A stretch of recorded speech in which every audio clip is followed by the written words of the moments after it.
આજની ધર્મકથા. પ્રણામ. પૂજ્ય મુનિચંદ્ર સુરેશ્વરજી મહારાજા,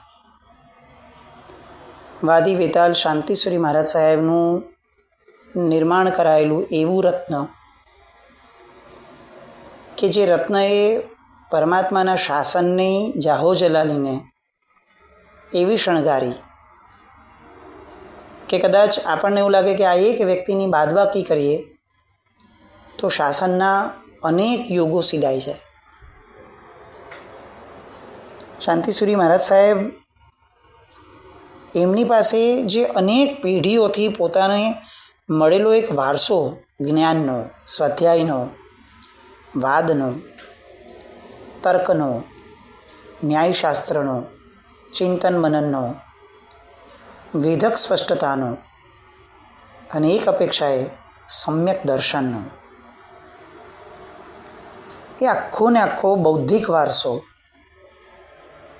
એમણે પૂજ્ય મુનિચંદ્ર સ્વામી મહારાજને આપ્યો. આપણને એમ લાગે કે જાણે કોઈ એક અબજોપતિ વ્યક્તિ હળવેકથી પોતાની આખી મિલકત એક દત્તક લીધેલા બાળકને આપી દેતા હોય, એના જેવી સ્થિતિ હતી. અને આ પામ્યા પછીથી મુનિચંદ્ર સુરી મહારાજ સાહેબે જે વળતર આપ્યું એ પણ અદ્ભુત. દરેકે દરેક રચનાને જોતાં આપણને લાગે મુનિચંદ્ર સુરી મહારાજ સાહેબની કે શાંતિશ્વરી મહારાજ સાહેબે જે પસંદ કર્યું છે એ મોસ્ટ અપ્રોપ્રિએટ હતું. શાંતિશ્વરી મહારાજ સાહેબની નજર જ્યાં ઠરી હતી એણે હજારો લાખો લોકોના હૈયાને ઠાર્યા. કેવા કેવા ગ્રંથોનું સર્જન મુનિચંદ્ર સુરી મહારાજે કર્યું. હરિભદ્ર સુરી મહારાજ સાહેબના ઉપદેશપદ, ધર્મબિંદુ, અનેકાંત જય પતાકા, આવા જે બધા ગ્રંથો હતા કે જે ગ્રંથોને ઉકેલવા અશક્ય પ્રાય હતા, એ પૂજ્ય મુનિચંદ્ર સુરી મહારાજ સાહેબે બહુ સહજતાથી અને સરળતાથી એના આટાપાટાઓને સામાન્ય વ્યક્તિઓ સુધી પહોંચાડવામાં પોતાની સક્ષમતા છતી કરી અને એમણે રચનાઓ કરી. આજે આપણી પરિસ્થિતિ એવી છે કે આપણને વાંચન માટે પણ પુસ્તકો એવા જ જોઈએ છે કે જે અતિ અતિ અતિ સામાન્ય હોય, જે આપણને જગતમાં દેખાય છે એના રિલેવન્સવાળી વસ્તુઓ આપણને ક્યાંક વાંચવા મળી જાય તો આપણને એમ લાગે કે એમણે બહુ સત્ય લખ્યું છે અને બહુ સચોટ લખ્યું છે. પછી એ ધાર્મિક પુસ્તક હોય, નોવેલ હોય, ગમે તે હોય, મૂળમાં આપણામાંથી ઉપર ઉઠવાની જે એક આખી આદત છે એ ખતમ થઈ ગઈ. મારા દ્વારા એવું વાંચન થવું જોઈએ કે જે મને એક લેવલ ઊંચું ઉઠાવે. મારા દ્વારા એવી આરાધના થવી જોઈએ કે જે મને એક કક્ષા સુધી ઊંચું લઈ જાય. આ આખી જે વિચારધારા હતી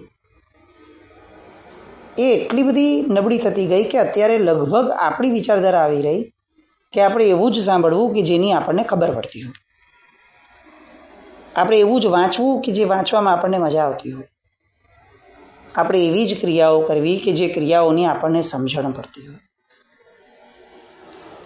કમ્ફર્ટ ઝોનની અંદરમાં રહેવાની આપણી આદતના કારણે આપણને જે નુકસાન થયું છે એ તો છે જ, અને એ તો કદાચ આપણે ભોગવશું ભવાંતરોમાં.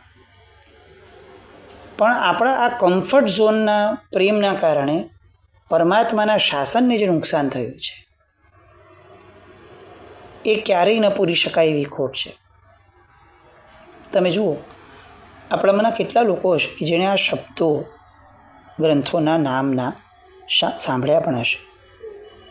અનેકાંત જય પતાકા, ચાલો આ શબ્દ આપણે સાંભળ્યો પણ છે, આવો કોઈ ગ્રંથ હશે એવી કલ્પના પણ છે. એનાથી એક સ્ટેપ આગળ વધીને કહીએ કે આપણામાંથી કોણ હશે કે જે જીવનમાં ક્યારે પણ આ ગ્રંથ વાંચવા માટે પણ લાલાયિત બનશે? આ ગ્રંથ કે આવા ગ્રંથ કોઈ દિવસ આપણા સ્વપ્નમાં પણ નથી, આપણા લક્ષ્યમાં પણ નથી કે આપણે ન્યાયની બાબતમાં આવા ગ્રંથો કે જેમાં ષડ દર્શનના દરેકે દરેક સિદ્ધાંતોનું વર્ણન છે, મંડન છે, ખંડન છે,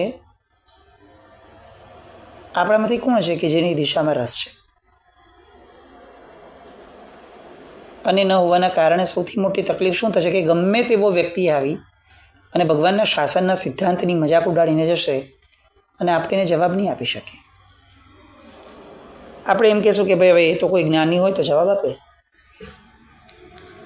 અને આપણું આ ન ભણવાનું જે સ્તર છે, પ્રમાદનો જે દોષ છે, ઉપેક્ષાનો જે ભાવ છે, એના કારણે ધર્મએ પણ બહુ સહન કર્યું. ગમે તે વ્યક્તિ આવીને ગમે તે વસ્તુ એસ્ટાબ્લિશ કરીને વહી જતા. ઓશો, રજનીશ જે સમય હતા, જેમણે જોયું હશે એમને ખ્યાલ હશે, અમારા જેવા તો જન્મ્યા બી નહીં હોય, પણ જેમણે જોયું છે એમના મોઢેથી જ્યારે સાંભળીએ છીએ ત્યારે ખ્યાલ આવે છે કે વ્યક્તિએ ધર્મના નામ ઉપર લોકોના મનની અંદરમાં પોતાની વાતને તર્કબદ્ધ રીતે એવી રીતે એસ્ટાબ્લિશ કરી દીધી હતી કે સાંભળનારને એવું લાગતું હતું કે આ એકદમ પરફેક્ટ વાત છે. એમની શૈલી હતી, એની કોઈ ના નહીં, પણ એટ ધ સેમ ટાઈમ આપણે એવું સ્વીકારવું જોઈએ કે આપણી પોતાના ધર્મ માટેની શ્રદ્ધા પણ નબળી, આપણી તર્કશક્તિ પણ નબળી અને આપણું જ્ઞાન પણ નબળું. ગમે તે વાતો જ્યારે આપણને બહેલાવી જાય છે ને ત્યારે સમજવું જોઈએ કે આપણે આપણી કક્ષાથી બહુ નીચે ઉતરી ગયા છે. અહીંયા સૌથી મોટો ઉપકાર પૂજ્ય મુનિચંદ્ર સુરી મહારાજ સાહેબનો આ છે કે શાંતિસુરી મહારાજ સાહેબ પાસેથી જ્ઞાન લીધા પછીથી એમણે પોતાની પ્રજ્ઞાને કોઈ સામાન્ય ભાષાઓ કે સામાન્ય વાતો અથવા લોકોનું મનોરંજન થાય એ દિશામાં ન વાળી. એમણે પોતાની વિદ્વત્તાના સ્તરથી જ જીવી. હરિભદ્રસુની વાતો આપણા સુધી પહોંચાડવાય. કમ્મપૈડી જેવા ગ્રંથો, એના ઉપર એમણે ટિપ્પણો રચ્યા. એમની સ્વતંત્ર રચનાઓ પણ એટલી બધી પ્રબળ. અંગુલ સત્તરી, વણસ ઈ સત્તરી, કાલ વિચાર શતક, આવા બધા ગ્રંથો આપણે તો જિંદગીમાં ક્યારે નામ જ નહીં સાંભળીએ. વાંચવાનું તો આપણે પણ આમાં તો વિચાર નથી કરતા. પણ મૂળ મુદ્દો આ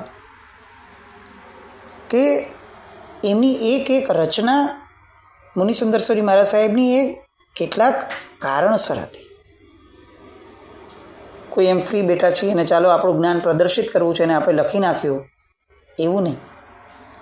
એમનું એક સૂત્ર હતું, એ ગ્રંથ હતો આવશ્ય સત્તરી. હવે આ ગ્રંથ રચવાનું એક વિશિષ્ટ કારણ હતું ને એક વિશિષ્ટ પ્રસંગ હતો. એમના જીવનમાં બનેલી એક મહત્વપૂર્ણ ઘટના. મુનિચંદ્ર સુરી મહારાજ સાહેબના ગુરુભાઈ હતા, નામ હતું ચંદ્રપ્રભા સુરી મહારાજ. આમ મુનિચંદ્ર સુરી મહારાજ સાહેબ વડગછના. ગઈકાલે આપણે જોયું શાંતિસુરી મહારાજ સાહેબ હતા થરાપત્ર ગછના. પણ વડગછના પોતાના એક ગુરુભાઈ ચંદ્રપ્રભા સુરી મહારાજ, પોતાનાથી ઉંમરમાં પણ મોટા અને પોતાનાથી જ્ઞાનમાં પણ પદમાં પણ મોટા અને વાદની અંદરમાં પોતે એસ્ટાબ્લિશ થયેલા વ્યક્તિ. એટલે અનેક લોકોને એમણે વાદની અંદરમાં એમણે હરાવ્યા હતા. બહુ મોટો અનુયાયી વર્ગ એમની પાસે પોતાનો. એકવાર ચંદ્રપ્રભા સુરી મહારાજ સાહેબ અને વાદીદેવ સુરી એટલે મુનિચંદ્ર સુરી મહારાજ સાહેબ આ બંને એક જ જગ્યાએ બિરાજમાન ગુરુભાઈઓ છે અને એ નગરની અંદરમાં પ્રતિષ્ઠાનો ઉત્સવ હશે. ચંદ્રપ્રભા સુરી મહારાજ સાહેબ તો શ્યોર હતા કે ભાઈ આ ઉત્સવમાં નિષ્ઠાદાતા તરીકે મને જ બોલાવશે. મોટો પણ છું, જ્ઞાની પણ છું, પ્રભાવક પણ છું, એટલે મારા હાથે જ પ્રતિષ્ઠા થશે. પણ શ્રી સંઘે એમની જગ્યાએ વિનંતી કરી એમના નાના ગુરુભાઈ મુનિચંદ્ર સુરી મહારાજ. થયું કેવું કે મુનિચંદ્ર સુરી મહારાજ સાહેબની પ્રજ્ઞા, એમનું પુણ્ય એ જાણે આ બધા પ્રસંગોને ખેંચતું હશે અને એના કારણે પ્રતિષ્ઠાનો મહોત્સવ એવો થયો કે દરેક જગ્યાએ મુનિચંદ્ર સુરીજી મહારાજની નામની વાવા થવા લાગી. ચંદ્રપ્રભાસુરી મહારાજ સાહેબ એમનાથી આ સહન ન થાય. મોટા ગુરુ ભગવાન છે, ગુરુ ભગવાન છે. આ સાંભળતી વખતે પણ આપણને સહજ પણ એવું પ્રગટશે કે મહાત્માઓમાં આવું બધું કેમ થાય. સંસાર છોડીને બેઠા છે તો આવું તો થઈ શકે, એવું સ્વીકારી લેવું જોઈએ. સહજપણે આપણને આવો વિકલ્પ જન્મશે. પણ બીજી બાજુ આપણી પોતાની એક પાયાની શ્રદ્ધા એ આપણને આ દિશામાં આગળ એક પણ નવો વિચાર કરતા અટકાવશે. અને એ જે અટકાવે છે ને એ આપણા ભવાંતરને સુરક્ષિત રાખે છે. ચંદ્રપ્રભાસુરી મહારાજ સાહેબ એમના મનની અંદરમાં આ ઈર્ષ્યા થઈ ત્યાં સુધી હજી કંઈ બહુ ખોટું ન હતું. ચાલો, માનવીય સંવેદનાઓ છે, થઈ શકે. પણ એ વિચારોને એમણે વર્તનમાં લાવવાના શરૂ કર્યા અને એમણે પોતાની વિદ્વત્તા વધુ પડતી છે મુનિચંદ્રસુરી મહારાજ સાહેબ કરતાં એ સાબિત કરવા માટે લોકોની અંદરમાં એમણે પોતાના પ્રવચનો ગોઠવ્યા વિશેષપણે. અને પ્રવચનની અંદરમાં એક એવી વાત કરીને બેસ્યા પોતે કે જે વાત સાંભળતા આજે પણ આપણને એ અસહ્ય લાગે. એ સમયે તો લોકોની શું સ્થિતિ થઈ હશે એ પ્રશ્ન છે. ચંદ્રપ્રભાસુરી મહારાજ સાહેબે પ્રવચનોની અંદરમાં એવી વાત કીધી કે સાધુથી પ્રતિષ્ઠા ન કરાવાય, કારણ કે પ્રતિષ્ઠા એ સાવધ્ય કર્મ છે. ચાલો, આ એક વાત મોઢામાંથી નીકળી ગઈ, કદાચ મનમાં આક્રોશ હતો અને આવું બોલાઈ ગયું. શબ્દો પાછા ખેંચવા જોઈતા હતા. લોકોએ સાંભળ્યું. લોકો તો ગયા મુનિચંદ્રસુરી મહારાજ સાહેબ પાસે. મુનિચંદ્રસુરી મહારાજ સાહેબ મૌન છે, વડીલ ગુરુ ભગવાન છે, એમની માટે કોઈ પણ કમેન્ટ કઈ રીતે થઈ શકે. એટલે સાહેબે એક પણ ટિપ્પણી ના કરી. પણ ચંદ્રપ્રભાસુરી મહારાજ સાહેબ અટક્યા નહીં. હું મુનિચંદ્રસુરી મહારાજ કરતાં મોટો છું, એના કરતાં વધારે હવે એમણે સાબિત એ કર્યું હતું કે હું એના કરતાં અલગ છું અને વધુ વિદ્વાન છું. હવે તમે વધુ વિદ્વાન તો ત્યારે જ પુરવાર થાય કે જ્યારે તમે કંઈક અલગ કરો. શામાંથી? એ અલગ કરવાની લાઈનમાં એમના દ્વારા બીજું એક સ્ટેટમેન્ટ આવ્યું ચંદ્રપ્રભાસુરી મહારાજ સાહેબ દ્વારા કે પક્ષી પ્રતિક્રમણ જે છે એ 14ના દિવસે ન હોય, એ મૂળમાં પૂનમના દિવસે થાય.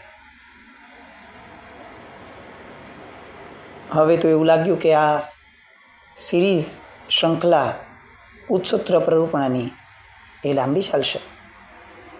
મુનિચંદ્રસુરી મહારાજ સાહેબ સુધી એ વાત પણ પહોંચી. આઘાત લાગ્યો. આ શું? પણ પોતાના વડીલ ગુરુભાઈ છે, એમ કેવી રીતે બોલાય? બીજી બાજુ ઉચ્ચસૂત્ર પ્રરૂપણાઓ વધવા લાગી. આવી રીતે મુનિચંદ્રસુરી મહારાજ સાહેબને લાગ્યું કે આ તો ન ચાલે, પણ જાહેરની અંદરમાં પોતાના ગુરુભાઈને ખોટા સાબિત કરવા, એમની સામે પડકાર ફેંકવો, એ બધું પણ યોગ્ય નથી. એ તો છેલ્લો પ્રયાસ હોય, એની પહેલાં સામાન્ય પ્રયાસો થવા જ જોઈએ. કોઈ પણ વસ્તુ વ્યૂહરચનાથી થાય, વિરોધ પણ બાકાયદા થાય, એ આડેધડ ન થાય. કારણ કે કોનો વિરોધ છે એ જોવું પડે. અને એ સમયે મુનિચંદ્રસુરી મહારાજ સાહેબે શ્રેષ્ઠ રસ્તો શોધ્યો. શું શોધ્યો? કે સમાજને કોઈ પણ ભોગે નબળી વાતોનું અનુમોદન એ તો ન પાલવે. બસ શાસ્ત્ર સંમત હોય એ વાતો સમાજ સુધી પહોંચાડવી છે. અને એમણે એ સમયે આ ગ્રંથની રચના કરી કે જે ગ્રંથની અંદરમાં આવશ્યક જેટલી પણ વાતો છે, પ્રતિક્રમણને લગતી, પ્રતિષ્ઠાને લગતી, એ બધી વાતોના શાસ્ત્રપાઠો આપી, એના અર્થો કરી અને એના બધા જ તર્કો એ રીતે આપ્યા કે જેના કારણે એ જેમ જેમ લોકો વાંચતા ગયા તેમ તેમ લોકો સત્ય તરફ ફરી પાછા વળવા લાગ્યા. આવશ્યય સત્તરી આ ગ્રંથની રચના એ આ કારણથી આ પ્રસંગે થઈ. મુનિચંદ્ર સૂરી મહારાજ સાહેબની મહાનતાનું આ પ્રતીક છે. તમે જુઓ, અત્યારે પોતાની જાતને મુનિચંદ્ર સૂરી મહારાજ સાહેબની જગ્યાએ મૂકીએ કે એક વડીલ ગુરુભાઈએ આવું કર્યું હોત, આપણને ખબર છે કે ખોટું છે, આપણે શું કર્યું હોત? કઈ જગ્યાએ બોલવાનું બાકી રાખ્યું હોત?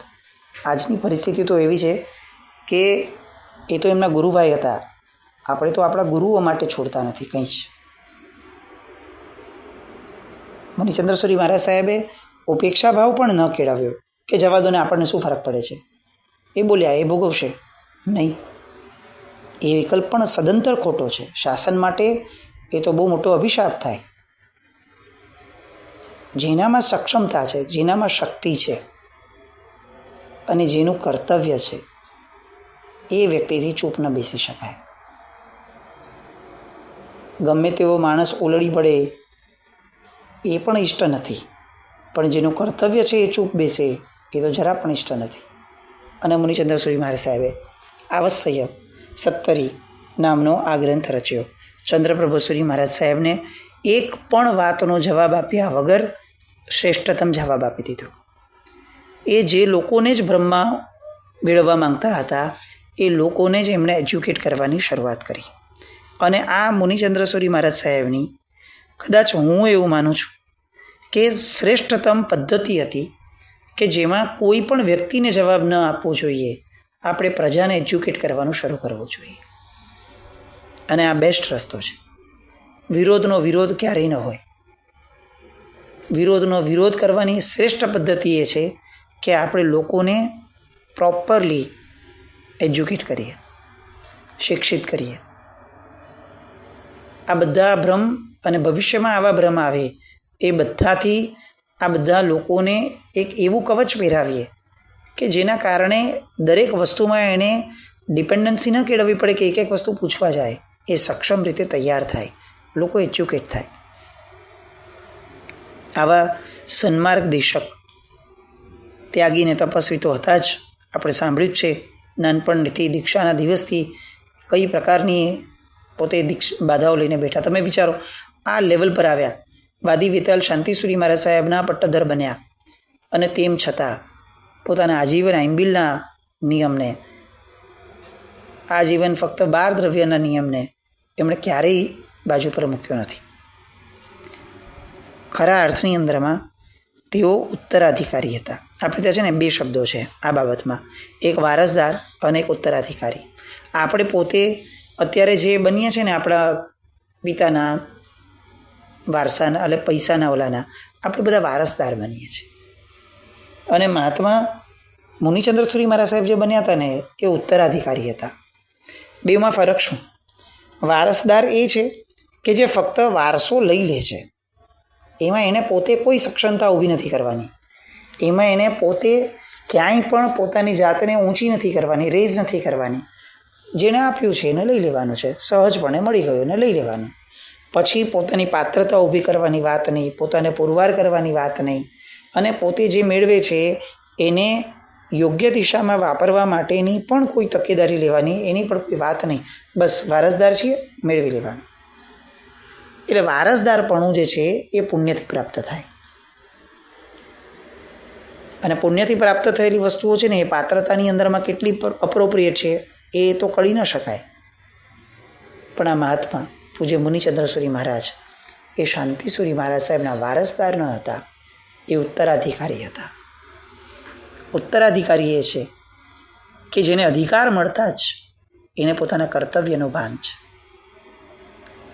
જે અધિકાર પોતાની પૂર્ણ પાત્રતા સાથે રહે છે, એને મળેલો અધિકાર એ ક્યારેય એને છકાવી નથી દેતો, એને રોફ નથી જન્માવતો, એનામાંના અહંકારને ઉછાળતો નથી. એ ઉત્તરાધિકારી છે. એટલે જે મળ્યું છે એ જેમ જેમ વધતું જાય એમ એમ એની નમ્રતા અને વિનય એનો વધતો જાય. વારસદારનો અહમ વધે, ઉત્તરાધિકારીની નમ્રતા વધે.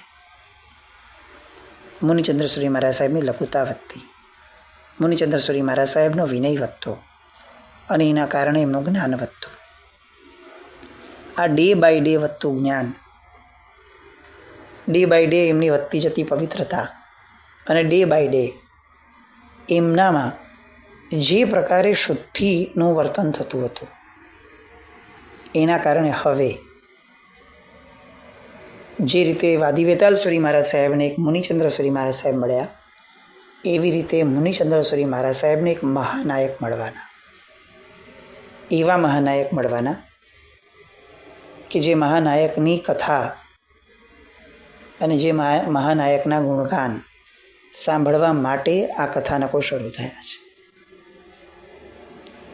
પૂજ્ય વાદી વેતાલસુરી મહારાજ, શાંતિસુરી મહારાજ, પૂજ્ય મુનિચંદ્રસુરી મહારાજ સાહેબ, આ બંનેની વાતો કરવાનું કારણ જ આ છે કે આપણે સમજીએ કે આપણા મહાનાયક એ કોના ઉત્તરાધિકારી હતા.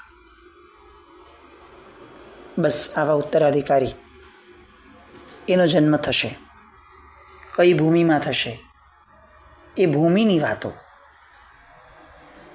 ક્ષેત્રનું કેટલું મોટું બળ છે અને ક્ષેત્રની કેટલી મોટી કિંમત છે એની વાતો, વતનની અસર છેક જીવનના છેલ્લા શ્વાસ સુધી આપણામાં કઈ રીતે વર્તાય છે એની વાતો, એ બધા માટે આવતીકાલે મળશું. ચિથરે વીંટાયેલું રતન એવા મુનિચંદ્રસુરી મહારાજ સાહેબને નવું મળશે જે રતન, એની વાતો આવતીકાલ પર રાખીએ. જીને કંઈ પણ વળે તો મિશામી તો જય નામ જય અતિશાસન.